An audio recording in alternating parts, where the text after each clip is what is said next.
Reese. Today we are exploring the second issue of Who is Who in the Imperial Guards, the definitive guide to the 30th century's greatest heroes. Full cover here, Steve Lightbulb artwork. I think this is the Great Darkness Saga, the story on this cover. I think it's the Great Darkness Saga. That is why Darkseid is there. He is the bad guy in that story. The first thing we have in this is this Marvel Saga style recap of Imperial Guard history. And in the first part, it was much easier to follow, because now we are at the point where every story or event that is described to us is bringing in more and more new characters, and you lose track. There's a story described in one section here. The Imperial Guard are targeted by an intergalactic big game hunter, and I thought that sounded quite exciting. So I looked up what issues it was, and it turns out it was one issue, and the bad guy is only in that one issue. It might be a great issue, but is it really that relevant to tell us about the hunter when retaining character names is becoming difficult? There's obviously no through line across 30 years of Imperial Guard stories. You cannot really fault them for that. But here, we just have, and this happened, and then this happens. And it barely even mentions the Imperial Guard themselves anymore. You don't know which characters from it are involved with what things. It has become the worst kind of Andy Book write-up where any story or notability is lost. It is quantity of details over quality of details. It's basically just a list with pictures now. And I thought, maybe I'm not being fair, maybe I wasn't in the mood, but this is actually worse. We introduce new characters, new members of the team, and their powers or stories aren't even communicated. We are only told they join the team. In the first one, didn't we get loads of stuff about Shapeshifter? I remember thinking, oh, I understand Shapeshifter quite a lot now. This one we just get a picture of the character up top left and get told she joined the team.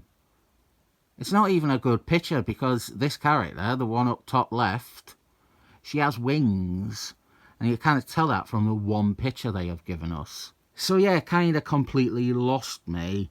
I'm just being told everything quite badly. Great Darkness Saga over here, the bottom of the page. Isn't that meant to be like one of the big stories? It is barely covered here. It's as long as the issue with the hunter. How is someone meant to judge the impact of these stories when the team's most famous story is detailed as briefly as a single issue story? One thing is, I think we are done with this now. This recap, it's only in the first 2 issues. So I beg the question, why get through it so quickly? If you pace it out, if you add it in all 7 issues, you could get more into these stories and start to understand which characters stand out and what their relationships are. Well, to go back to this page, we had a wedding. Actually, no, we had 2 weddings. 2 weddings mentioned in this recap. I had no idea those characters were in relationships until we were told they got married. Outside of the art pieces, I would consider this a pretty useless feature. I don't think anyone is learning from this. I think people are being reminded of things they already know. It's of no use as an educational tool. After the first few pages in issue 1, it expands too quickly. And all it keeps doing is expanding and detailing incidents that you cannot see any real impact of. And I think the story over here, the one with them in front of the Sunnydale sign, that's Jason Byrne's Superman. Superman 8 in Action and Comics 591. It's that, isn't it? Credits out here. Say hello to the credits. Aye, credits. A lot of artists this time. And then we have the Andy Book style profiles, and these are great. But again, I have very little familiarity or awareness of about 85% of these. This guy, I think he is in Jason Byrne's Superman run. I think Superman fights him in a Millennium tie-in. Still got that stuff out, might as well show it. This one, I think that's the same guy, right? And the guy over here, the one on the left with the serpentine arms, hard afro man with the tentacles, I am pretty sure I have seen an issue with him on the cover. He has a few of the Imperial Guard chained down.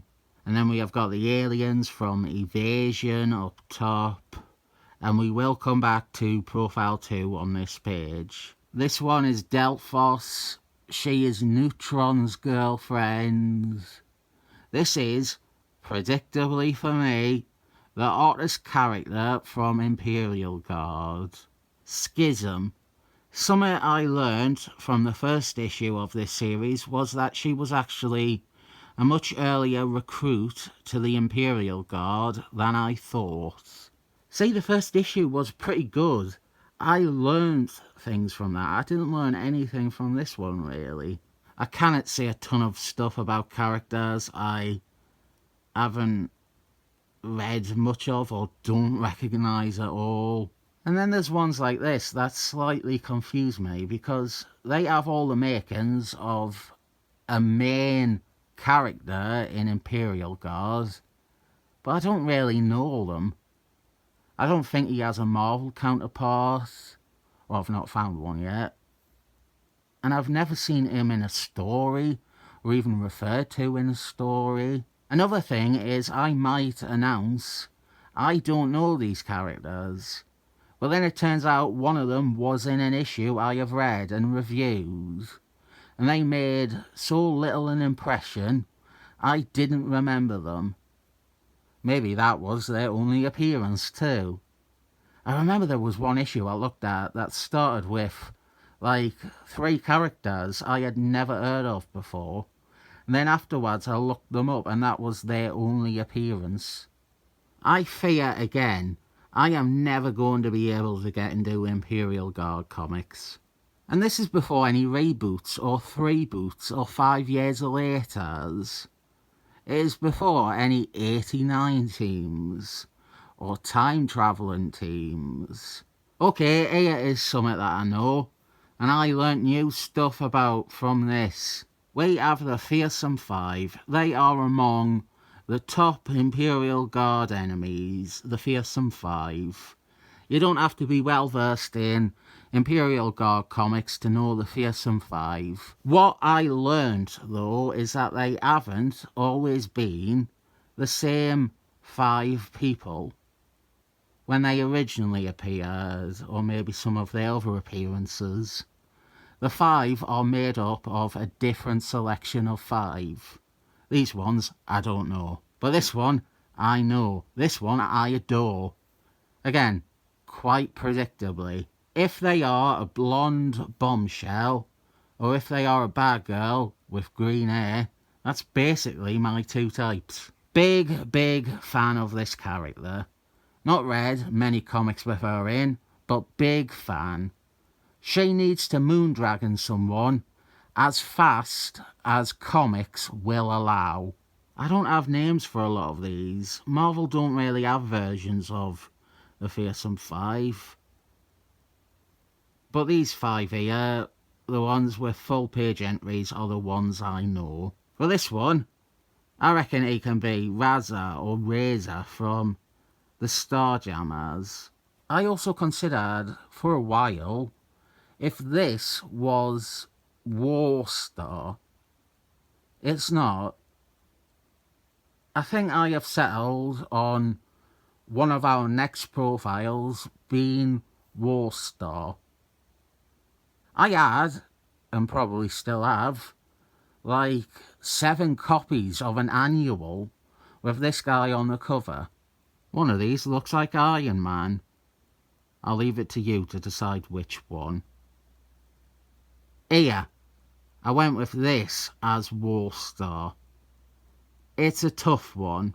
A lot of people say that she is Warstar, simply because there's 2. But none of the rest of Warstar is like her. Warstar is this big armour guy, and this is an armour guy.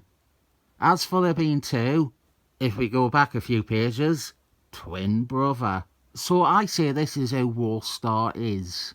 You have to understand that I am naming all these characters after the Marvel rip-offs of them. Here is a rerun of a classic story. When I first saw Pulp Fiction, I was 13, maybe 14. I didn't know what the GIMP was. I thought it was created for the film. I thought it was like Michael Myers or Jason. I thought the GIMP was an original monster character. He was a monster that they kept in the basement, and that the movie never explained who or what the GIMP was. I thought it was the coolest thing ever. I thought the GIMP was cool. It was cool that there was this creepy monster that just exists in that world. The GIMP was like a mature Darth Vader for 14-year-old me. I thought it was as cool as Darth Vader. I bring this up because in a reality where I never learnt about S&M or learnt that the GIMP isn't cool, maybe this is how I would look in that world. I said this when I told the story before, but there was a very real chance, after seeing Pulp Fiction, had there been a fancy dress party, I would have went in costume as the GIMP from Pulp Fiction. And then we've got a surprise guest appearance from the Smurfs from Green Lanterns on this page. I need to remind you again, issue 1 of this I quite liked. It filled me in on some history and characters. This one I don't feel has done anywhere near as much. The most I learn is about that issue with the Hunter. And I learn all that from my own search on the internet, not from the insufficient, quick syntax in this. I am keen to see where issue 3 goes, what issue 3 brings to the table without the recap at the start. Maybe they'll bring out the GIMP. I'll give this a 7 on the thumbs up scale.